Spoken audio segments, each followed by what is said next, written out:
అతని పేరు చెబితే ముంబై మొత్తం సలాం అంటుంది. అపర కుబేరుడు. అన్నీ ఉన్నాయి, కానీ ఆరోగ్యం పాడైంది. ఆసుపత్రి పాలయ్యాడు.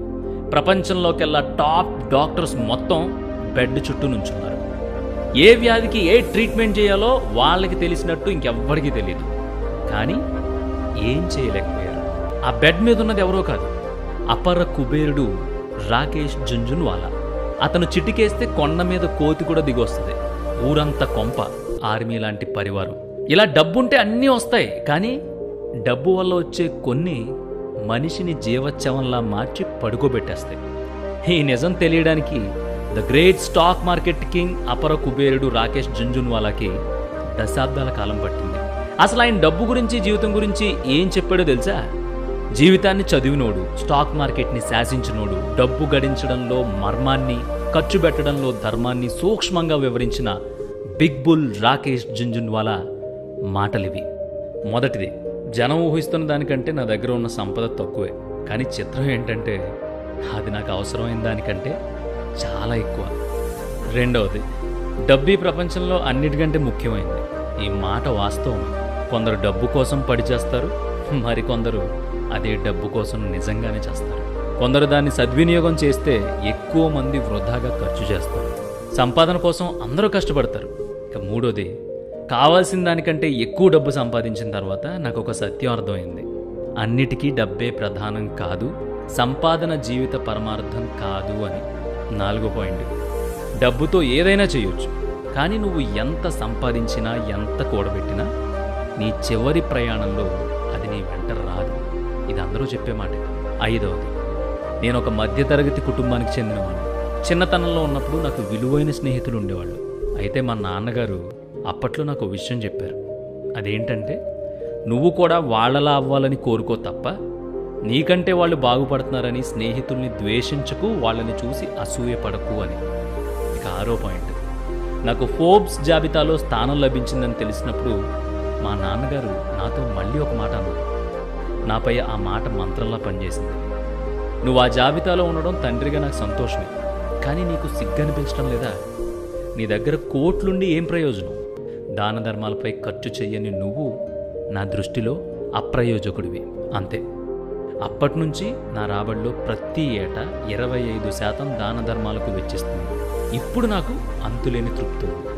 ఇక ఏడో పాయింట్, డబ్బు నాకు ఏం చేసింది అని నేను ఒంటరిగా కూర్చుని ఆలోచించినప్పుడు చిన్న డొక్కు కారులో తిరిగే నన్ను బెంజ్ కారు ఎక్కించింది. చిన్న గదిలో జీవితం సాగించే నన్ను, నా కుటుంబాన్ని 5,000 చదరపడుగుల విశాలమైన భవంతిలో కూర్చోబెట్టింది. ఏదో ఒక సిగరెట్ తాగే నన్ను ఖరీదైన సిగార్స్ వెలిగించేలా చేసింది. డిప్లొమాట్ విస్కీ తాగే బదులు బ్లూ లేబుల్ విస్కీ గొంతులు పోస్తుంది. అంతకంటే డబ్బు కారణంగా నా జీవితంలో పెద్దగా మార్పులేం రాలేదు.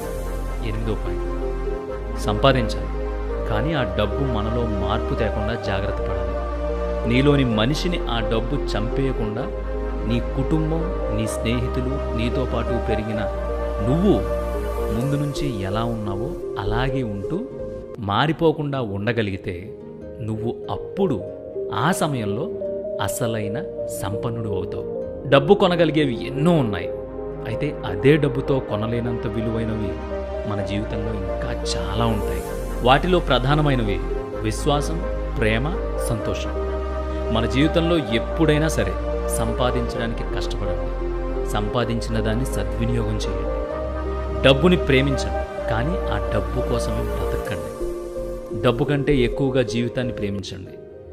ఈ రోజున నా దగ్గర విలువైంది చాలా ఉన్నాయి, అవి డబ్బు కంటే కూడా గొప్పవి. అవేంటో తెలుసా? నేను సాధించిన విజయాలు, చక్కటి భార్య, మంచి పిల్లలు, స్నేహితులు, వీళ్ళందరూ ఉన్నారు. వీళ్ళంతా నాకు డబ్బు కంటే గొప్పవాళ్ళు, విలువైన వాళ్ళు కూడా. కానీ ఏం లాభం? నాకు ఆరోగ్యం లేదు. ఆ దేవుడు నాకు మంచి ఆరోగ్యం ఇవ్వాలని కోరుకుంటున్నాను. 1,000 కోట్ల రూపాయల అధిపతి బిగ్ బుల్ రాకేష్ జుంజున్వాలా ఆరోగ్యం క్షీణించినప్పుడు మంచం మీద ఉన్నప్పుడు చెప్పిన మాటలివి. అపర సంపద, అంతులేని విలాసాలు, పిలిస్తే ముంగిట చేరిపోయే సౌకర్యాలు, మంది మార్బలం, ఏవీ వెంటరాని ప్రయాణంలో సామాన్యుడిగా ఒంటరిగా బ్రీచ్ క్యాండీ అత్యున్నత వైద్య సదుపాయాలు, అత్యంత నిపుణులైన వైద్యులు ఏం చేయలేక నిలబడిపోయినప్పుడు జీవితాన్ని వేటాడి విజయాలను ఒడిసిపట్టి సంపదకి కేర్ ఆఫ్ అడ్రస్ అనుకున్న జుంజున్వాలాని మాత్రం ఆయన సంపాదించుకున్న ఆ సంపద బ్రతికించలేకపోయింది. ఆయన అర్ధరాత్రి దాటాక ఇంటికి వచ్చేవాడంట. భార్యతో గడిపే తీరిక కూడా ఉండేది కాదు. కానీ పిల్లలు పుట్టాక వారాంతాలు వాళ్లతో గడపడం మొదలుపెట్టాడు. అంత సంపాదించిన, అంత అనుభవం ఉన్నా అతనికేం కష్టాలు లేవనుకోవద్దు, ఓటమిలు తెలియదనుకోవద్దు. జీవితంలో అతను పశ్చాత్తాపడిన విషయాలేంటో తెలిస్తే మీరు నిజంగా కంగు తింటారు. అతను సిగరెట్లు, మందు ఎక్కువగా తీసుకునేవాడట. తిండిపై నియంత్రణ ఉండేది కాదంట. వాటి వల్లే తన దగ్గర ఎంత సంపద ఉన్నా సరే ఆరోగ్యాన్ని కోల్పోవాల్సి వచ్చింది. ఆయన ఏమన్నాడో తెలుసా? ఇప్పుడు నా గతాన్ని మార్చుకునే అవకాశం లేదు, కానీ భవిష్యత్తును మార్చుకునే అవకాశం మీకుంది. అందుకే ఈ మాటలు మీకు చెప్తున్నాను అని అన్నాడంట. ఈ మాటలు చెప్పిన కొన్ని రోజులకే భారత స్టాక్ మార్కెట్ చరిత్రలో ఓ అధ్యాయం ముగిసిపోయింది. మార్కెట్ అంటే పెట్టిన డబ్బు తిరిగి వస్తుందో లేదో అన్న భయాలున్న భారత్కు పెట్టుబడి పాఠాలు నేర్పిన గురువు రాకేష్ జుంజున్వాలా తను సృష్టించిన కోటాను కోట్లను వదిలేసి ఎలా వచ్చారో అలాగే ఈ లోకం విడిచి శాశ్వతంగా వెళ్ళిపోయారు. ఆయన మొత్తం జీవిత సారాంశం ఇప్పుడు మీరు విన్నారు కదా. దాని అర్థం ఏంటో తెలుసా?